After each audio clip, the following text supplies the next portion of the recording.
At tunghayan po natin ang panayam saganang mamayan kay Kung Dante Marcolita. Ito pala ay hindi po natin alam na ang ICC pala ay nag-observe na po sa atin at ngayon ay nasa panel po ng Quadcom, sabi po ni Congressman Kung Marcolita. So ito po bistado na nabuko ngayon yung kanilang plano at ito'y kitang-kita ngayon sa publiko. Ano ngayon po ang masasabi po ngayon ng ating mga mamayan at ano po ngayon sa lubin? Comment lang po kayo sa comment section po sa baba. Tunghayan po natin ang panayam ni Congressman Dante Marcolita. I-confront niya yung accuser. Bakit niyo bigyan ng pagkakataon i-confront? Nasaan po sila sa kanyas? Hindi ko po sasagutin lahat ng tinatanong ninyo, Congressman Luistro. Sapagkat bilang abogada, alam mo dapat ang tungkulin mo. Hindi mo dapat gamitin yan laban sa akin sapagkat hindi nyo pa napatunayan na validate na ba yan, na authenticate na yan, tinanggap ba ito ng Quadcom na isang validated statement? Bakit mo ginagamit yan laban sa akin? Kung abogado ka, hindi mo dapat gawin yan. O baka mamaya madisbar ka pa dyan eh. Ganun ba yun? Ay, bakit mo gagawin yun? Alam niya na sa liwanag ng due process, hindi ka pwedeng gumano. Pagkatapos magmamanifest ka pa, sa opinion ko po, ay may liability ang dating Pangulo sa tsuri ng conspiracy. Hindi po ganun eh. Walang manifestation. Hindi po opinion ang nagbibigay po ng decision. Hindi po nakasalig sa opinion ang pagdesisyon. Nakasalig po sa mga matitibay na ebidensya na ipoprocess ng tunay na korte na dumaan sa isang legal na proseso. Hindi sa ganitong klaseng pamamaraan. Naalala ko yan po, yung opinion. Yung representante ng Subic, ang kanya, chismis sa batayan ko. Meron kasi ako yung nangyaring mga chismis eh. Dapat niya, sinunod mo kasi may narinig akong chismis. So, saan ka nakakita kayo? Kaya nga, chismis ang batayan eh. Ang alam ko, ang nangyari rito, ang napatunayan ni Pangulong Duterte, naalantad ang kahinaan ng proseso. Hindi talaga tunay na proseso. Hindi tunay na pagdinig ito. Under the legislation. Talagang ang target lang, dalawang tao pala po, dating Pangulong Duterte at si BP. Isipin mo, meron na nga silang nagawang panukalang batas sa extrajudicial killing.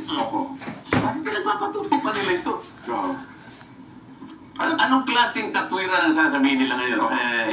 Halimbawa, yung abogado ni Pangulong Duterte, Your Honor, I will object. What is your objection? Your Honor, this is in aid of legislation. And to my mind, the last time I checked, this Quadcom was already able to file a House Bill, number 10869 yata or whatever. Yes po, tama. Bakit pa po tayo nagpapatuloy? Meron na pala mga panukala. Bakit hindi na po natin itigil insofar as extrajudicial killing is concerned? Dahil nakapag-file na po tayo. Tsaka na natin pag-usapan kung yung pinal yung House Bill, ay may kwenta. Hindi kasi ito, yung marami nga abogado nagko-question ngayon. Mayroon akong nakita mga abogado nagkasalita ngayon. Ano yung House Bill tungkol sa EJK? Matagal na magbawal. Kaya ba mayroon magbatas sa sumasang-ayon sa EJK? Kapag tinignan mo nga yung definition, matatawa ka eh. Kasi yung extrajudicial killing covered na ng murder. Patay, bawal talaga yun. Sabi niya, yung daw pagpatay na walang judicial sanction. Meron man judicial sanction, wala na death penalty. Kaya hindi pa pala yun nila pa extrajudicial killing. Matatawa ka doon eh. Pero sabi ko nga sa'yo, isang episode yun, ayaw ko na munang tingnan niya. Ang pinag-uusapan natin, yung proseso nila. Ang ginawa ni Pangulong Duterte na pag-harap, sa aking palagay, ay paglalantad ng kakulangan ng proseso kung ang pag-uusapan ng due process. Nakakahiya ang Quadcom. Hindi, nagkamali ako. Quadcom pala. Pero yung last point ko, bago na tayo mag-break, at ayaw kong mawala yung init ng ating mga viewers. Pinaiinit mo ko eh. Hindi, sinasabi. Nelson, ikaw na lang magpainit. Kasi, ito ka nga, imagine nyo, first time na nangyari sa ating ngayon, pag sinasamahan yung ating mga viewers sa online. Yung mga nanood sa Quadcom, nanonood ngayon. Nandito kayo sa atin. Walang hearing ngayon eh. Kasi parang ina-assist nila, parang tinitignan nila, pagkakaiba nito. Parang lang tayo. Parang mabalanse. Nakapanood na nila yung hearing eh. O anong assessment. Sinusukat nila ngayon. Nagkamali ka. Dapat ginawag mo si Pangulong Duterte. Darating yun eh. Meron pa lang espasyo dito. Next week. Palagay ko, At least ako magtatanong sa kanya. Opo, dami. Hindi na kami tatahimik na kami. Tatahimik na kami. Hindi kayong mag-cross, ako magdidirect. Kami yung quadcom. Hindi, wak. Dalawa lang eh. Pero punto na yun bang mga di umano, na pag-amin daw ng dating Pangulong Duterte ay magagamit ba ito para dalhin sa ICC at para siya po ay ilitisin? Yung sinabi niya na may sinakay siya sa helicopter. Ipagpalagay mo na ibibigay nila sa ICC. Aba kung i-assume natin ng ICC talagang inutil na. Sa nakita niya sa lantad na pagproseso ng mga bagay nito, nakakaawa, wala pala due process. Tatanggapin mo? Kung talagang ikaw kung yung mga hostisya, mga ilan ba yung justices ng ICC? Palagay ko mga 35 yan. Marami pala yan, Palagay ko yan, mga aral na aral yan. Palagay ko, nakita naman nila siguro. At ang aking palagay, may nagsabi sa akin, nabasa ko yung column ni Bobby Tiglao. Opo. Habang ginaganap pala yung Quadcom na yan, nandito yung mga operatives ng ICC. ICC, nasa opisina daw po ni Majority. Pwede sa opisina ni ICC yan. At sila pa nga yung iba raw na nagbibigay ng mga kung paano itatanong. Ngayon, kung nandito sila, nakita nila, nalantad sa kanila ang kakulangan ng due process, at kung tatanggapin nila yung transcript na ginawa, na ngayon pala sasabihin ko na mga inutil din sila. Paano mo tatanggapin ang isang proseso na walang depensa na walang kadepensa, pinagtatanong mo, pero siya wala siyang karapatan magtanong doon sa mga taong nag-a-accuse sa kanya.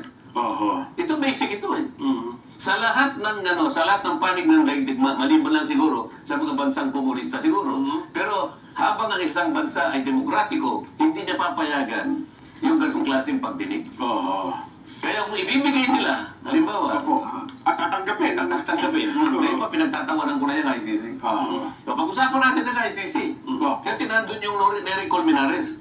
Anong connection naman at nandun yun? Bakit naman, sa dami ng taong dapat itapos, sabi ko nga, dapat ang pinatawag ang Solicitor General, o kaya kahit na sinong Chief of Police, noong panahon, o Superintendent, panahon ni Pangulong Duterte, o tinawag ng DOJ Secretary, bakit naman nandun ang Nery Colmenares? Oo nga po, kasama siya mga inimbitahan. Ayaw mo wala naman natin nag-motion ko. Kaya nga, gusto ko nga tanong bakit po, halimbawa kung nandun ako. Kaya nga sabi ko sa'yo, maghahalo ang tinalupa kung nandun ako Ano po ang dahilan bakit nandito si Dating Congressman Nery Colmenares. Dating Congressman Nery Colmenares. Ano po ang dahilan ba't nandito yung dating Senadora Lael de Lima? At una ko pong itanong, Mr. Chair, huwag po kayo magagalit. Bakit po yung seating arrangement ay ganito po ang ginawa ninyo? Pinagtabi-tabi nila. Bakit tinabi po nyo si Pangulong Duterte kay